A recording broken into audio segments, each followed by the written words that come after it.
This interview is made possible by the VIEWConference, the biggest computer graphics conference in Italy. This year, our dates are from the 17th to the 22nd of October.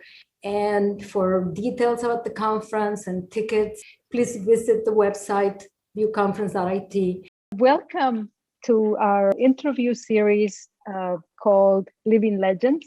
My name is Marilena Gutierrez. I am the director of the VIEWConference, and we are incredibly happy and honored to be here with Kemp Powers. Welcome, Kemp. Can you please walk us through your creative journey and how you developed your personal style and artistic vision? Well, I mean, this is another career for me. I mean, I spent almost 2 decades as a journalist. So, so much. But the one thing that I think has always been the same is that from the very beginning, I've always viewed myself as a storyteller. Storytelling is really what this is at its heart. And I've always loved great storytelling, whatever form it happened to come in. And I always wanted to be a really good storyteller. As a journalist, it was about having my eyes and ears open and being able to tell the stories of others.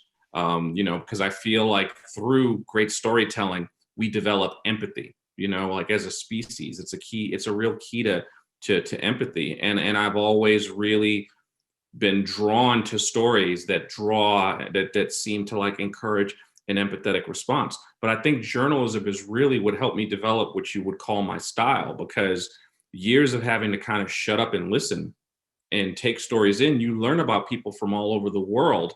You learn about people from all different walks of life. And while you learn about things that make us different, you also learn about the things thematically that connect us, that make us the same. And I think that that's really kind of always been one of my strengths, is really having a clear view of life as we're living it.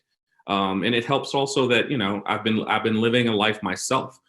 So much of my personal experiences, especially once I started writing creatively, it's about you have to have experiences in order to be able to reflect on different kinds of experiences. So I think it's the combination of having spent a whole career building up those kinds of experiences that allow you to connect to people from different walks of life that have kind of made like the pursuit of humanity and empathy one of kind of the key traits that I try to bring to all the work that I do.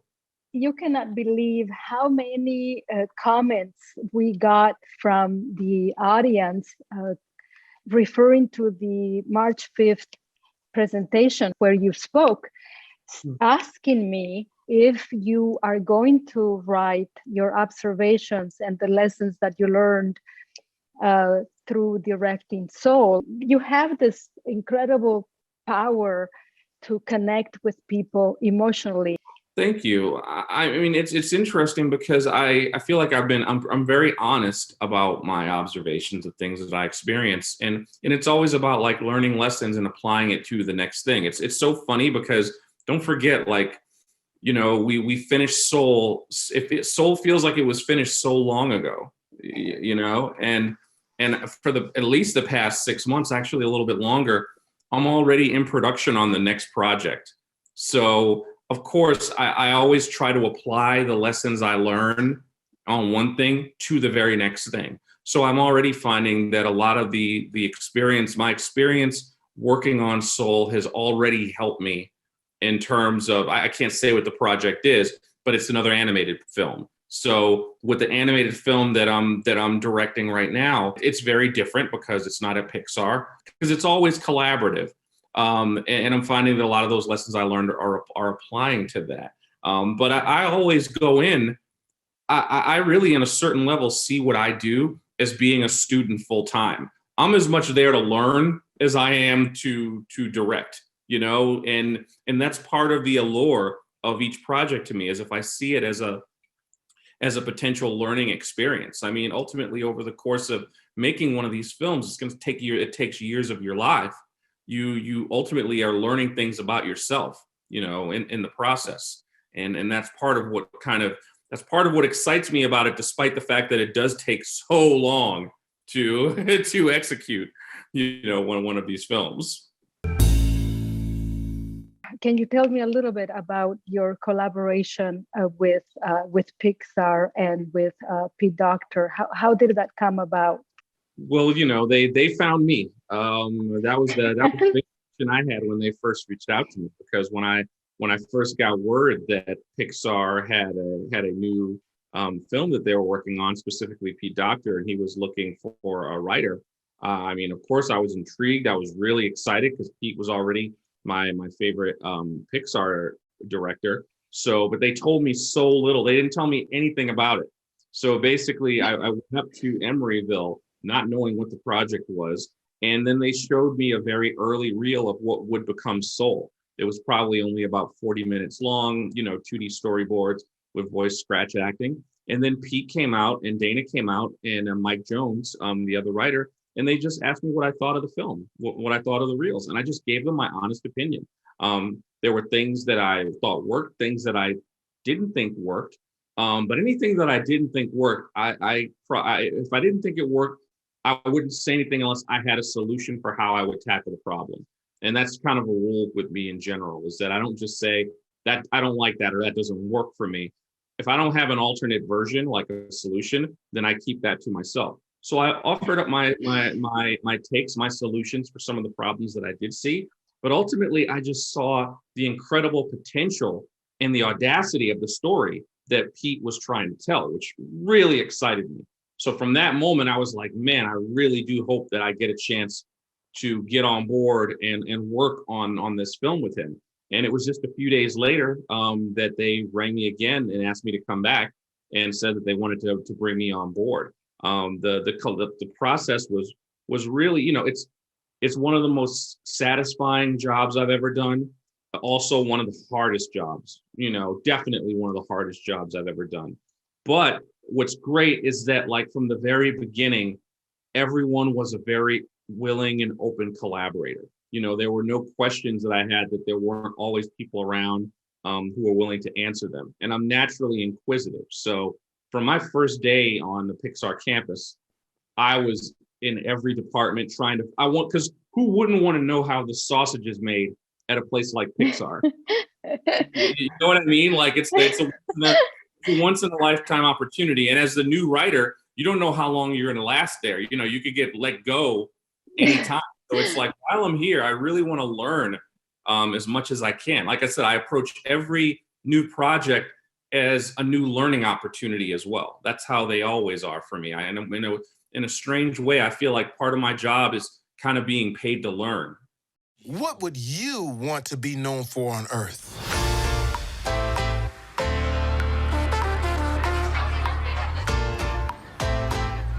We only have a short time on this planet. You want to become the person that you were born to be? Don't waste your time on all the junk of life. What am I doing? Spend your precious hours doing what will bring out the real you.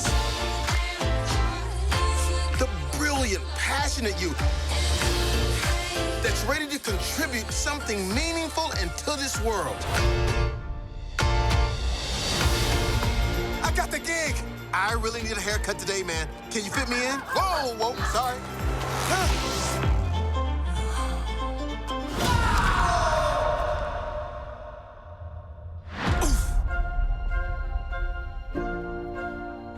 What the? Hello? So what do you want to be remembered for? Probably for doing this funny cowboy dance.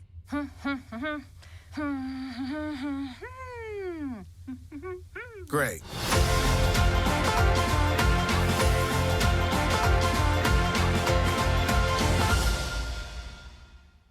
Can you elaborate on how Soul came about, how the story, where the inspiration for the story comes from?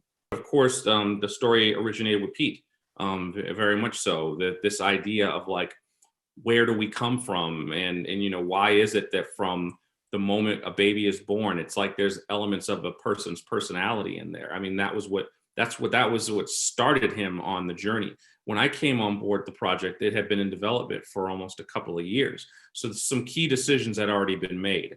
The biggest ones, as far as I was concerned, were that the main character was going to be this middle-aged Black jazz musician from New York City, Joe Gardner, which, and as far as I was concerned, was part of what made me the perfect person to help flesh out this character. Another big decision was the fact that the story was going to be told from this Joe's point of view. Pixar is well known for its buddy movies and its buddy movie formula, but I think they had kind of gone back and forth about whose story this was going to be. Was it going to be Joe's story? Was it going to be 22's story? And rather than kind of stick to the typical buddy movie formula, I think that what was really interesting was that, you know, they agreed that it had to be Joe's story, and that everything that happened when it involved other characters had to be in service to Joe's journey, Joe's arc, Joe's growth over the course of this film. And those two elements are really where I kind of like dove in, you know, dove in head first, because I've so much of my personal experiences in my own life mirrored what they wanted to have Joe go through. So, you know, anyone working on a Pixar film, it doesn't matter what your job is, you're always encouraged to bring your personal experiences to your art. And I had so much personal experience to bring to this specific story that I just like dove into it. So, you know, but again, that's just the starting point. It's not like when you make the film, you're there just to write one character, just to develop one arc. You're there to make the complete film. But Joe was a great entry point for me, because it was like an easy kind of stepping stone into the world of this film, and a great, you know, way for me to start figuring out how to solve some of the many challenges that we faced over the course of developing it. Why do you think animation is the ideal medium to tackle this complex existential questions? I think animation is a great medium for tackling any number of complex ideas, because animation really has no limits, if you know what I mean. The worlds you can create in animation are only limited by your imagination. You know, I mean, of course we have budgets just like everyone else, but you can really dive into the fantastical as much as you want in animation. And if it can be drawn, if it can be visualized, it can be up there on the screen. And in that way, I think it definitely has an advantage over live action, particularly when it comes to telling certain fantastical type stories. I want to ask you now about the style, the two different visual styles that you have for Soul. The world of the before life is very abstract compared to the real world. Can you walk me through the creative journey of how you achieve this look and feel? Sure. I mean, the world, the real world, so to speak, the world of New York in the film was definitely developed first, because, of course, you know, New York is a real place. So we can make some, you know, design decisions about what the look was going to be. There were lots of different influences. I'd say the art of Ronald Searle really jumped out a lot, because while this New York, people talk about its realism, it's actually a very pushed version of New York, where if you really look closely, you'll notice things like windows and doorways are slightly off kilter. But the wonderful trick we did with this was it involves the use of light. I think our lighting DP, Ian McGibbon, really deserves a lot of credit, because it's that combination of the almost like Searle influenced, you know, look of New York combined with the very realistic, photorealistic lighting design that I think gives our New York, our real world, its very distinct look. And I mean, from early on in early tests, you could see that it was going to look like something special. As far as the worlds of the Great Before, and Limbo, and a lot of those other worlds, Pixar just has some of the most talented conceptual artists on the planet. And we explored any number of ideas. You know, after talking to experts, I think one of the earliest challenges was just like deciding what a soul was going to look like. Because when you speak to experts, regardless of what religion, what background, you always hear terms like vaporous or ethereal. And it's kind of like hard to think of like, how are we going to draw vapor? How are we going to illustrate vapor? And you also don't want them to just come across looking like ghosts, you know, but the souls, you know, the world of the great before is populated by such a wide variety of different characters and beings. And some ideas come from conversations we had with religious experts. Some come from, some of the ideas came from, you know, some of our designers and artists in house. I mean, the counselors, we call them the Jerrys in the film. The idea of the simple line actually came from one of our story artists, Afton Corbin, who was the person who kind of came up with the idea for these, what we call them glorified camp counselors of the great before,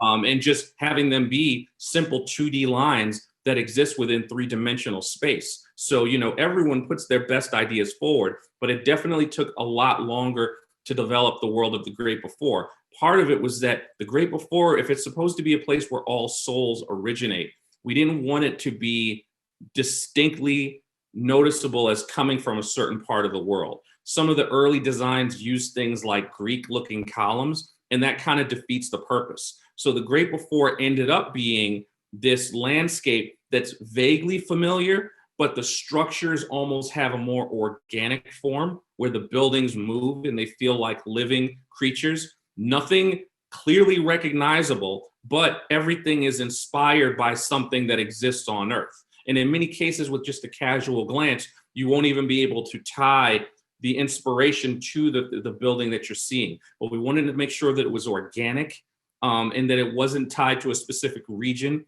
or a specific culture, because the great before is supposed to be the place where all souls from all over the world end up going. You also have 2 different styles for the music. Can you talk to me a little bit more about how you made the musical choices? And the music is very beautiful. Please tell me more. Trent Reznor and Atticus Ross, who we, you know, are the composers of the score along with Jon Batiste, they came on way earlier in the process than is usually the case with a Pixar film, at least with Pete's films. Usually the score is composed basically after you have picture lock, and you know, it's scored to the finished film. But I think in the case of this, Pete wanted to go a different direction sonically with the film. And so bringing on Trent and Atticus much earlier in the process gave them an opportunity to kind of become a part of, I'd say, a part of the storytelling process, because they almost immediately started feeding us sonic ideas like sound stems that we would toy around with and use in different parts of the film, even as the story was still in a vague shape and wasn't taking shape. And so we were really kicking stuff back and forth with them for honestly a few years, as opposed to them coming along in the end. We really got them involved almost like 2 years before the film was finished. Jon Batiste, of course, who everyone knows from the Stephen Colbert Show, it was always the intention to have the jazz be, you know, composed by an actual jazz musician, and you just couldn't have a better person than Jon Batiste do that. And similar to Trent and Atticus, the second we got engaged with Jon, his contributions went so far beyond the music, and once again moved into the realm of story, because the story of a working jazz musician is something Jon understands on a visceral level. He's a jazz artist from a family who for generations have been jazz musicians. So it's interesting. One of my favorite parts of the film, in the very beginning, when Joe Gardner sits down and plays a piano in class and is talking to the kids, talking about the first time he fell in love with jazz, that came from when we were recording one of our sessions with Batiste. Pete just asked him to describe what it felt like the first time, and Jon just kind of recounted this experience, and we wrote it down, and almost verbatim, very close to verbatim, that ended up being the lines that Jamie Foxx delivered in that moment. So Jon Batiste was almost like a vessel. So in addition to creating and composing all the music that Joe performs, he started composing pieces of jazz music for us that we used to score parts of the film in the real world. So it wasn't just performance music. And the way it developed with both of them, with both Trenton Atticus and John Batiste, at a certain point, we had so much overlap that it turned into a collaboration. So there are actually several parts of the film where it's collaborative music. The best example is a sequence called Epiphany, when Joe sits at his piano. That's the big emotional moment of the film. That's actually a musical number that Trenton Atticus composed and John Batiste performed. So that was a session where we had them all in, and it was really a great artistic collaboration at every level, including with the music. That is my favorite sequence in the film. I cried when I heard it. Very beautiful. Yeah, I'm glad to hear that. Can you tell me what your favorite sequence is in the movie? Oh, it's probably the barbershop sequence, I'd say, because, for several reasons. I mean, in many ways, the Des the barber character most represents me in terms of my belief system, in terms of whether we're meant to do things or not, because, I didn't know what I was always going to do with my life. And it's a discovery that I made, at a certain age, and I'm not doing what I expected to be doing, but but that's okay. And many times in films like this, we tell people that if you're special, what you're meant to be doing from the very beginning. And the reality is most people going through life, it is like jazz. We have all these different things thrown at us, and it's really up to us to take whatever our situation is, whatever is thrown at us, and turn it into something beautiful, turn it into something that gives us satisfaction. And I think that's a discovery that Joe eventually makes, and he largely starts to make it because of the interactions him and 22 have with Des in that particular scene. What makes the story of Soul particularly relevant to today's audiences? We've all struggled through a pretty challenging year with a global pandemic. I mean, that this was something none of us could have ever planned for, but the idea of a story that tries to remind you of what's really valuable in life, I think the coincidence of us having just all been enduring this as a people makes it feel incredibly timely, because we could all use reminders at several times in our lives about what's really important, because and I think there's a history of really great family films that have tried to remind us of that. A film that we all loved and discussed a lot when making this film was It's a Wonderful Life, and films like A Christmas Carol. And a lot of these films are all about reminding you about the real value of life and what really makes life important and life worth living. And if anything, if we were lucky and people did enjoy it as much as it seems like they did, this can be a film that, is yet another reminder to folks that, as opposed to living in a world of winners and losers, where most of us are losers and only a handful are winners, all of our lives have value, because that's what we're really trying to say. And I think people need to be reminded of that sometimes. Before we conclude, I would like to ask you, what advice or words of encouragement would you have for young filmmakers out there who dream of becoming directors and animators? Well, I mean, the advice would be to really persevere. Ultimately, this does take time. There's no quick and easy way. Before we're able to tell the good version of the story, we have to tell a lot of bad versions of the story.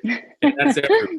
I mean, before the version of Soul that came out in on Disney Plus that you've all seen, there were so many versions of Soul that me and Pete and a lot of others did that were really bad. And it took us a while to get good. So it's honestly through just repetition.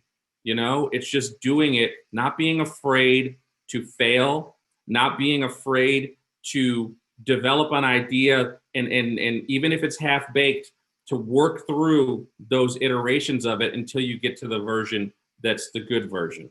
I think people expect when someone is good at doing their job, that the first version of it that comes out of their mouth is the best and is good, and that's actually almost never the case. Thank you, Kemp. You speak so beautifully and with so much passion. Thank you. I appreciate that.